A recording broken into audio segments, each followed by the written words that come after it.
오늘 우리 같이 본문 말씀을 읽겠습니다. 스가랴서 3장입니다.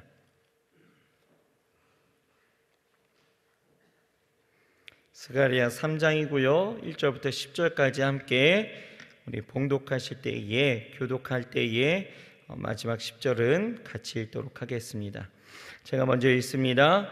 대제사장 여호수아는 여호와의 사자 앞에 섰고 사단은 그의 우편에 서서 그를 대적하는 것을 여호와께서 내게 보이시니라. 여호와께서 사단에게 이르시되 사단아, 여호와가 너를 책망하노라. 예루살렘을 택한 여호와가 너를 책망하노라. 이는 불에서 꺼낸 그슬린 나무가 아니냐 하실 때에 여호수아가 더러운 옷을 입고 천사 앞에 섰는지라.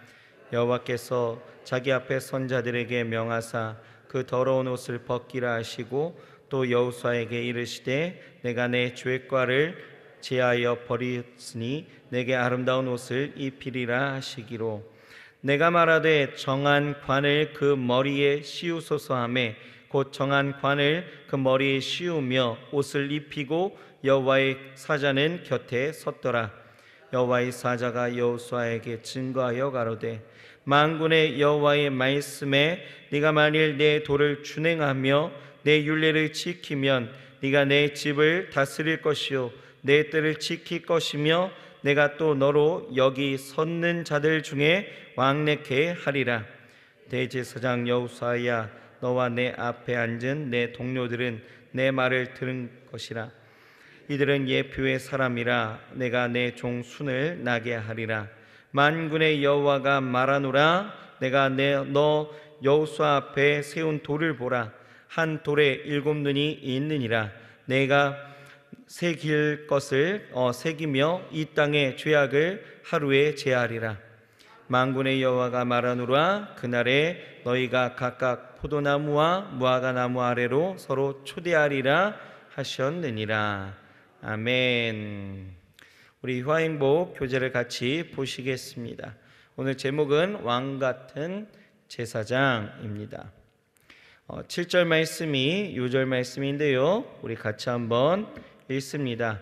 만군의 여호와의 말씀에 네가 만일 내 도를 준행하며 내 율례를 지키면 네가 내 집을 다스릴 것이요 내 뜰을 지킬 것이며 내가 또 너로 여기 섰는 자들 중에 왕래케 하리라. 아멘. 밑에 내용을 같이 읽습니다. 스가랴가 본 네 번째 환상은 천상회의 장면이다. 하나님 앞에 이스라엘을 대표하는 대제사장 여호수아와 대적자 사단이 서 있다. 사단은 제사장으로서 거룩한 옷을 입어야 할 여호수아가 더러운 옷을 입고 있다고 하나님께 고소한다.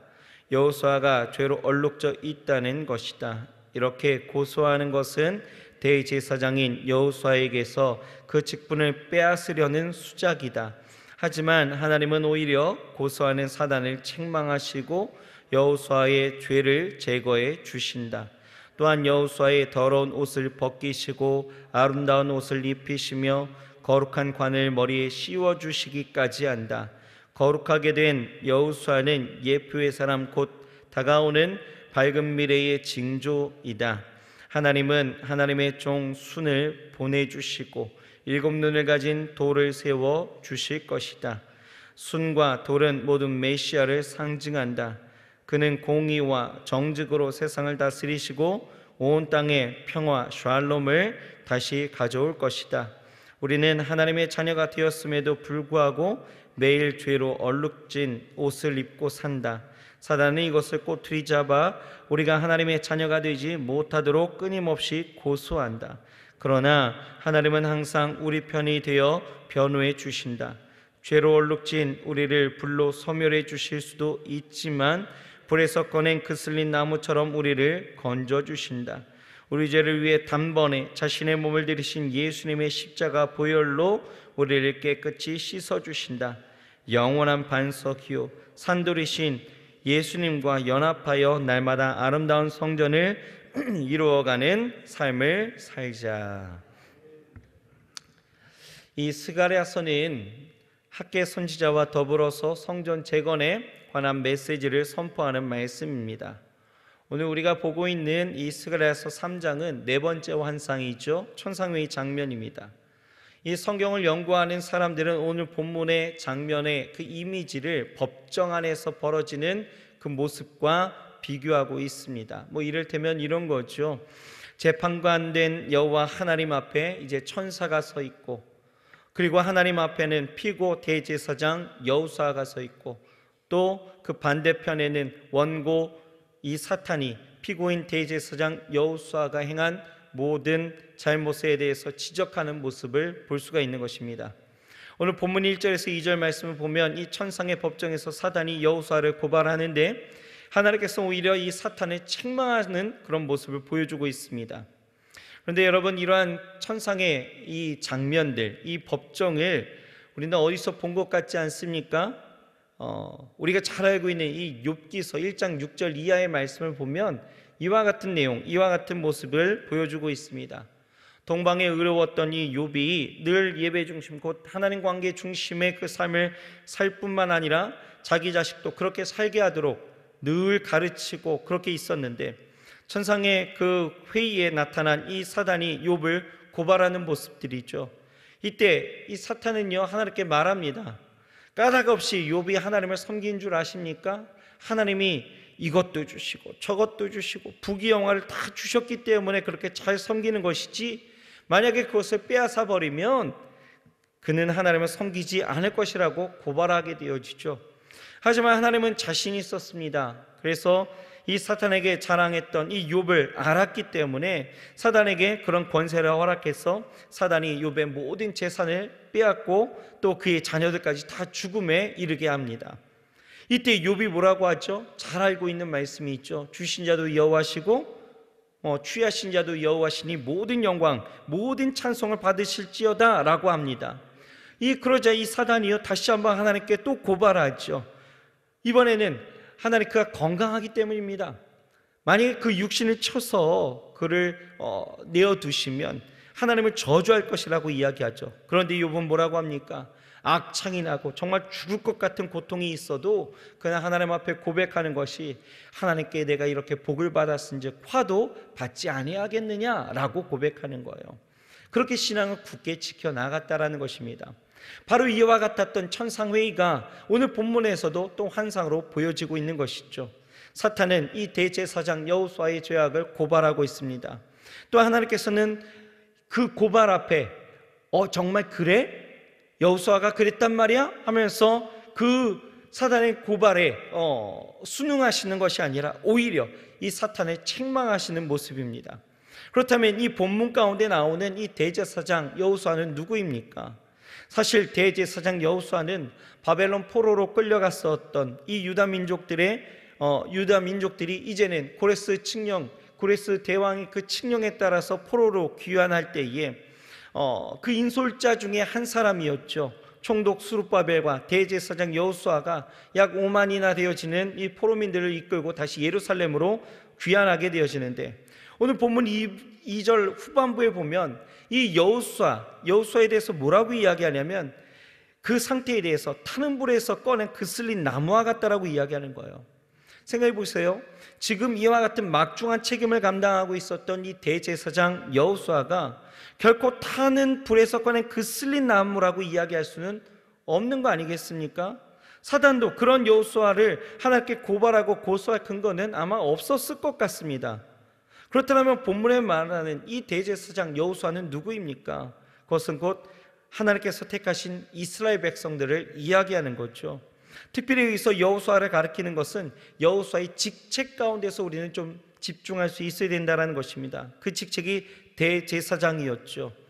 하나님이 이스라엘 나라에 대해서 이미 제사장 나라가 될 것과 거룩한 백성이 될 것을 말씀하신 바, 하나님은 여호수아를 통해서 이스라엘의 사명이 무엇이고 그들의 상태가 어떤 것인지를 가르쳐 주기를 원하셨다는 거예요. 우리는 압니다. 이스라엘이 그토록 하나님이 원하셨던 제사장의 그 직분을 망각하고 거룩하게 살지 못하였던 우리 그 모든 모습들을 알게 되어지는 거죠. 사단은 그것을 지금 고발하고 있었다는 거예요. 그렇게 더러운 옷을 입고 있었다는 것이죠. 여러분, 이스라엘은 어떻게 살아야 했습니까? 하나님께서 맡겨주신 이 제사장 나라로서의 그 온전한 모습들, 그것을 갖고 있어야 되지 않았을까요?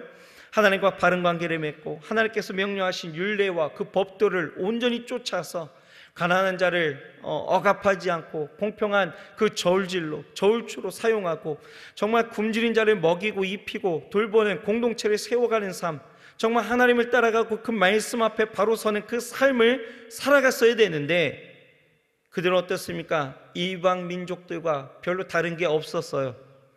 정말 제사장 나라로서의 그 모습을 완전히 상실한 채 자기의 욕망과 쾌락대로만 살아가면서 무엇보다도 하나님이 가장 싫어했던 우상숭배에 빠져서 그렇게 하나님의 징계를 받게 되었던 것 아니겠습니까?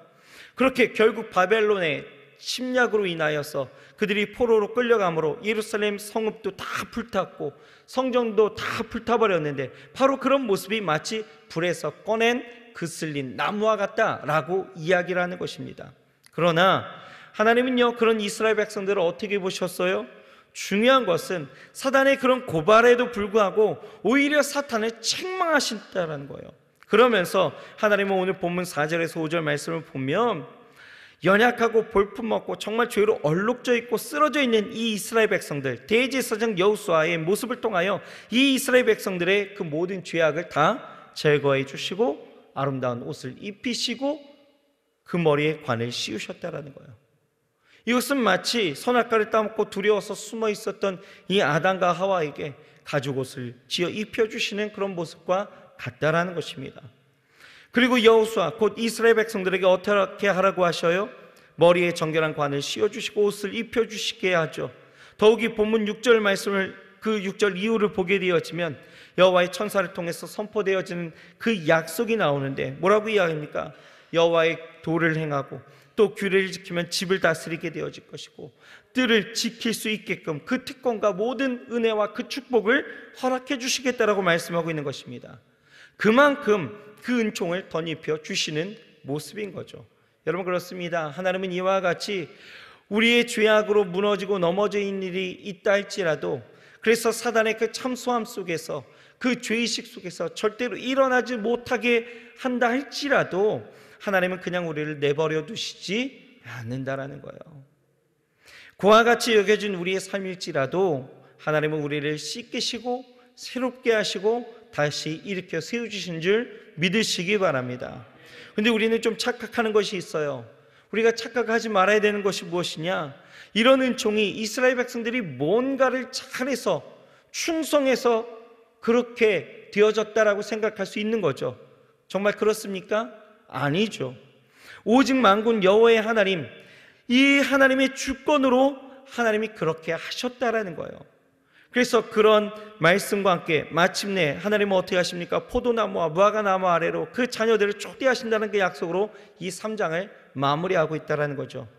여러분, 과연 하나님은 이와 같은 이 환상과 또 그에 따른 회복의 그 은총을 왜 말씀해 주실까를 우리가 생각해 본다라면, 여러분, 그렇습니다. 이스라엘 백성들이 죄악으로 얼룩져 있어서 만군의 여호와 하나님의 그 주권으로 그런 은총을 덧입혀 주실 수 있는 것처럼 지금 이 성전 재건에 관해서도 마찬가지라는 거예요. 그것을 일깨워 주시기 위함이죠. 모든 것이 하나님의 주권 아래 있다는 것을 가르쳐 주시기 위함이다라는 거예요. 모든 역사는 하나님의 강권적인 역사, 하나님의 주권이다라는 것을 우리에게 말씀하고 있는 것이죠. 여러분, 학계 선지자를 통하여서 말씀하신 것이 무엇이었습니까? 뒷산에 올라가서 나무를 베어다가 성전을 재건하라라는 그 실제적인 백성들의 행동을 강조하고 있지만, 스가랴서는 조금 다릅니다. 같은 이 성전 재건에 대한 말씀이 있지만 그 주체가 누구예요? 하나님이시다라는 거예요. 하나님께서 그 역사를 진행해 나가신다라는 것을 강조하고 있다라는 것입니다. 그러니 여러분, 우리는 어떻습니까? 우리의 연약함을 우리는 늘 인정하고 우리의 연약함 속에서도 하나님은 우리를 세워주실 것을 늘 기대하면서 살아갈 수 있어야 된다는 거예요. 하나님은 나를 세워주십니다. 나의 연약함 속에서도 사단은 계속해서 나를 참소하고 고발하고 나를 무너뜨리려 하고 나를 쓰러뜨리려 하고 있지만, 우리의 삶을 통하여서 하나님은 늘 우리를 강권적으로 붙잡아 주셔서 하나님의 능력으로 우리를 용서하시고 우리를 세워주시면서 우리를 사용하신다라는 것입니다. 그러니 인생 가운데서 여러분 어떤 어려움이 다가와도 이 사단의 고발과 이 참수 앞에 무너지지 마시고요, 늘 하나님의 말씀 앞에 새롭게 세워져서 하나님이 나를 이끌어 가시고 나에게 그 은혜와 하나님의 역사를 더하실 것을 기대하면서 일어설 수 있는 저와 여러분들이 되어야 될 줄 믿습니다. 그러므로 우리 입술은요, 늘 감사와 찬송이 끊임없이 터져나올 수 있다라는 것입니다. 어떤 상황 속에서도 그 믿음을 잃지 않고 감사하며 찬송할 수 있는 저와 여러분들이 되어야 될 줄 믿습니다. 기도하겠습니다. 하나님 감사합니다. 사단의 고발, 그 참소는 여전히 우리의 삶에 있어 늘 우리를 괴롭히고 넘어뜨리려 하고, 아버지 하나님이 우리 인생의 장애물이 되어 늘 아버지 하나님이 우리를 괴롭히고 있지만, 하나님 그 참소함 속에서도 하나님은 요동치 아니하시고 우리의 모든 죄악을 벗기시고 우리를 세우시며, 아버지 하나님이 우리에게 관을 씌우시고 아버지 하나님이 우리에게 은총과 은혜를 마음껏 베풀어 주심을 우리가 보게 되어집니다. 아버지 하나님, 우리가 그렇게 살아갈 수 있게 주여 축복하여 주옵소서. 늘 우리를 붙잡아 주십니다. 우리의 죄악 속에서도 아버지 하나님이 우리를 고아처럼 내버려 두지 아니하시고 우리를 새롭게 하시며 다시 한번 세우시는 하나님의 그 강권적인 역사하심을 오늘 보게 더하여 주시옵소서. 아버지 하나님, 나의 연약함에 내가 내 스스로를 나를 가두어 버리고 나는 못한다, 안 된다, 할 수 없다라고 고백하며 살아가는 것이 아니라 하나님의 강권적인 역사로 부족한 나이지만 하나님이 나를 사용하시고 내 삶을 쓰시고 나를 세우시고 나를 축복하심을 믿고 의지하며 확신하며 일어설 수 있도록 주여 도와주셔서 우리의 삶 그렇게 온전히 하나님의 역사로 점철되어지고 하나님의 역사로 온전히 아버지 하나님이 채워질 수 있는 우리의 삶이 되게 주여 축복하여 주시옵소서. 이 한날 하나님 마음껏 은총을 베풀어 주시옵소서.